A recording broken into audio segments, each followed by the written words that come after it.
Hello viewers, আসসালামু আলাইকুম and welcome to my YouTube channel Sadia Motors. আশা করি সবাই ভালো আছেন। আজ আপনাদের জন্য বাংলাদেশের সবচাইতে কমফোর্ট যে বাইকটা, বাজাজ অ্যাভেঞ্জার 160 এবিএস ভার্সনের যে বাইকটা, এটা আপনাদের জন্য নিয়ে আসছি।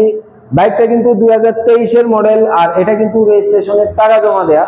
সো নতুন করে কাউকে রেজিস্ট্রেশনের আর টাকা জমা দিতে হবে না। যা বাংলাদেশের যে কোনো জেলার আপনারা কিন্তু নাম্বার করে নিতে পারবেন। তো এই বাইকটার ফুল ডিটেলস এই ভিডিওর মাধ্যমে আপনারা পেয়ে যাবেন। তো ভিডিওটা সম্পূর্ণ দেখবেন, স্কিপ না করে দেখবেন, কারণ এই ভিডিওতে বাইকের ফুল ডিটেলসটা কিন্তু দেয়া থাকবে।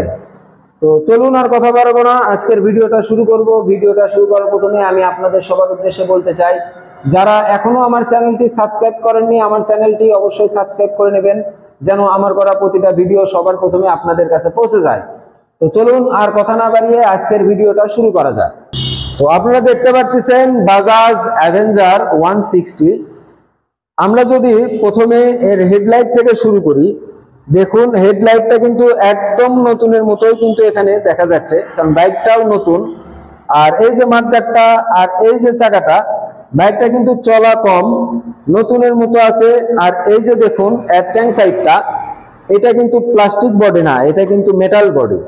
আর এই যে দেখুন পাদানির থেকে শুরু করে সিট কাউল পুরোটাই কিন্তু একদম নতুনের মতো এখানে আপনারা পেয়ে যাবেন। আর এখানে এই যে চাকাটা দেখতে পাচ্ছেন, চাকাটা কিন্তু একদম নতুনের মতো পেয়ে যাবেন। আর এই যে এবিএস এখানে দেখা যাচ্ছে। আর এই যে দেখুন সাইলেন্সারটা একদম ফুল ফ্রেশ অবস্থাতে আছে। আর এই যে দেখুন এবিএস এখানে কিন্তু দেখা যাচ্ছে। আর এই যে দেখুন ট্যাঙ্ক সাইডটা ভালোভাবে দেখুন আপনারা, কারণ ট্যাঙ্কটাই হচ্ছে যে মূল, একটা বাইকে ট্যাঙ্ক সাইডটাই হচ্ছে মূল। এখানে যদি কোনো দাগ স্ক্র্যাচ কোনো কিছু থাকে, তাহলে কিন্তু এই বাইকটা মানুষ আর পছন্দ কেউ করবে না, আপনারা না, আমি নিজেও আর কিন্তু পছন্দ করব না। সো এই বাইকটা কিন্তু একদম নতুনের মতো আছে, কোনো অ্যাক্সিডেন্টের কোনো হিস্ট্রি নেই, বাইকটা কিন্তু ফুল ফ্রেশ অবস্থাতে আছে। বাইকটা চলা আছে মাত্র 4000 সামথিং কিছু চলা, 4000 প্লাস কিলোমিটার, 700 কি 800 কিলোমিটারের মতো এই বাইকটা কিন্তু চলছে।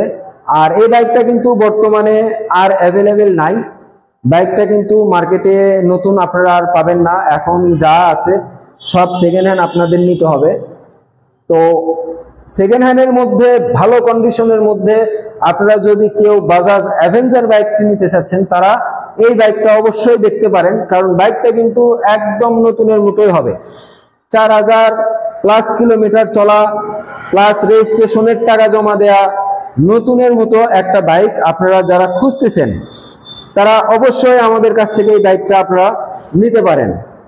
কারণ এই বাইকটা নেওয়া আর শোরুম থেকে নেওয়া সেম একই কথা বলা যায়, কারণ বাইকটাও কিন্তু সেম নতুন যা ঠিক সে অবস্থাতে আপনারা পেয়ে যাবেন। দেখুন প্রতিটা পার্ট আপনারা যদি ভালোভাবে দেখেন, তাহলে কিন্তু বুঝতে পারবেন যে এই বাইক নেওয়া আর নতুন বাইক নেওয়া মধ্যে পার্থক্যটা কোন জায়গায়। দেখুন একদম নতুন শোরুমে যে রকম থাকে ঠিক সে অবস্থাতেই কিন্তু এখানে আছে। দেখুন কোনো অ্যাক্সিডেন্ট হিস্ট্রি নেই, কোনো দাগ জখম খোলা কাটা কোনো কিছুই কিন্তু এই বাইকে আপনারা পাবেন না। দেখুন একদম নতুনের মতো কিন্তু বাইকটা পেয়ে যাবেন। আর ইঞ্জিনটা আপনারা যদি দেখেন, এই যে দেখুন অ্যাভেঞ্জারের ইঞ্জিন পারফরমেন্স কিন্তু একটা স্পোর্টস বাইকের তুলনায় আমাদের বাংলাদেশের যে স্পোর্টস বাইকগুলো পাওয়া যায় তুলনামূলক কম বলা যায় না, কারণ পারফরমেন্সটাও কিন্তু অনেক ভালো। ইঞ্জিন অনুযায়ী এর তেলও মোটামুটি সাশ্রয়ী, মাইলেজটাও আপনারা ভালো পেয়ে যাবেন। তো আপনারা এই বাইকগুলো নিয়ে খুবই কমফোর্টে আপনারা লং জার্নিগুলো করতে পারবেন। আপনাদের কোনো প্রকার আপনারা বুঝতেই পারবেন না যে আপনারা কত দূর রান করলেন। তো বাজাজ অ্যাভেঞ্জার এই বাইকটা ওভারঅল কন্ডিশন অনুযায়ী আমরা যে প্রাইসটা আপনাদের জন্য রাখছি ঈদ ধামাকা অফারে মাত্র 2,50,000 টাকা, মাত্র 2,50,000 টাকা হলে আপনারা বাজাজ অ্যাভেঞ্জার এই বাইকটা আমাদের কাছ থেকে কিন্তু নিতে পারতেছেন। তো আজ আর কথা বাড়াবো না, আজকের ভিডিওটা এই পর্যন্তই। আপনারা সবাই ভালো থাকবেন, সুস্থ থাকবেন। আর যারা বাজাজ অ্যাভেঞ্জার নিতে চাচ্ছেন তারা অবশ্যই আমার সাথে যোগাযোগ করবেন। আমার নাম্বারটা স্ক্রিনে দেওয়া থাকবে এবং আমার দোকানের লোকেশনটা হচ্ছে মাটিডালি বাজার, হন্ডার শোরুমের সামনে, সাবিহা মোটরস। তো আজকের ভিডিওটা এই পর্যন্তই। আপনারা সবাই ভালো থাকবেন, সুস্থ থাকবেন। আল্লাহ হাফেজ।